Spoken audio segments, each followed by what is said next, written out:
اعوذ باللہ من الشیطان الرجیم بسم اللہ الرحمن الرحیم۔ السلام علیکم ناظرین، آج ہم جس معاشرتی برائی کے بارے میں گفتگو کریں گے وہ ہے ایک دوسرے کے بارے میں بدگمانی پیدا کرنا۔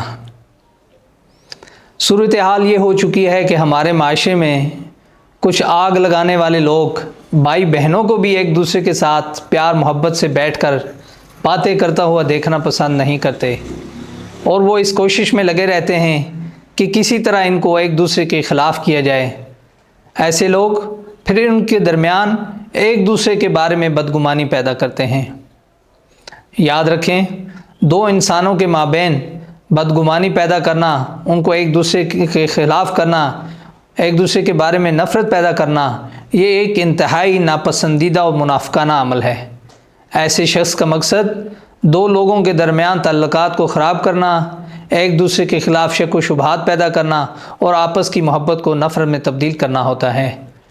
اسلام میں اس عمل کو سختی سے منع کیا گیا ہے، کیونکہ یہ معاشرتی انتشار، بدامنی اور تعلقات میں بگاڑ کا سبب بنتا ہے۔ دین اسلام ہمیں بھائی چارے، محبت اور اخوت کی تعلیم دیتا ہے۔ ایک مسلمان کا فرض ہے کہ وہ دوسروں کے ساتھ اچھا برتاؤ کرے، ان کے حقوق کی حفاظت کرے اور لوگوں کے درمیان محبت اور امن کا پیغام پہنچائے۔ در حقیقت جو شخص دو افراد کے درمیان بدگمانی پیدا کرتا ہے وہ مختلف سماجی برائیوں کا ارتکاب کر رہا ہوتا ہے۔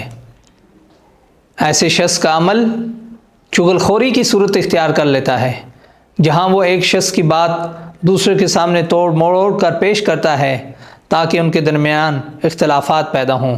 یہ چغل خوری کی ایک شکل ہے جس کی قرآن اور حدیث میں شدید مذمت کی گئی ہے۔ اس کے ساتھ ساتھ وہ غیبت کرنے کا بھی مرتکب ہوتا ہے۔ دوسروں کے درمیان بدگمانی پھیلانے کے لیے بعض اوقات لوگ جھوٹ اور بہتان کا سہارا لیتے ہیں۔ جھوٹ بولنا اور دوسرے پہ الزام تراشی کرنا نہ صرف گناہ ہے بلکہ اس سے معاشرتی انتشار بھی پیدا ہوتا ہے، اور جو شخص دوسروں کے درمیان نفرت اور بدگمانی پیدا کرتا ہے وہ دراصل لوگوں کے درمیان محبت، دوستی یا خاندانی تعلقات کو بھی خراب کر رہا ہوتا ہے۔ ایسے عمل سے خاندان ٹوٹ سکتے ہیں، دوستیاں ختم ہو جاتی ہیں اور معاشرتی تعلقات میں بگاڑ آ جاتا ہے۔ قرآن اور حدیث میں اس کی ممانعت کے حوالے سے واضح ہدایات دی گئی ہیں۔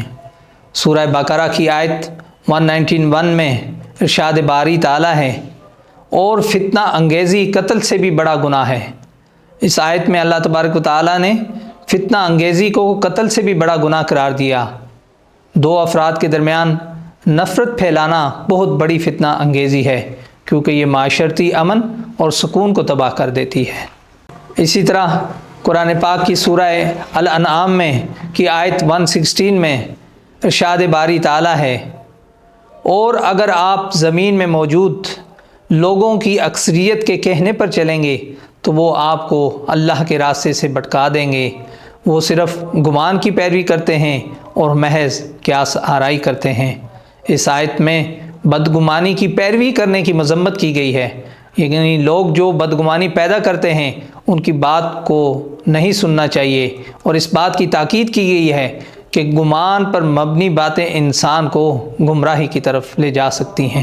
سنن ابو داؤد میں روایت ہے، نبی کریم صلی اللہ علیہ وسلم نے فرمایا، جب تم کسی کے بارے میں بدگمانی کرو تو اس بدگمانی کی تحقیق نہ کرو، کیونکہ یہ تحقیق دلوں میں اور زیادہ شبہات اور نفرتیں پیدا کر سکتی ہے۔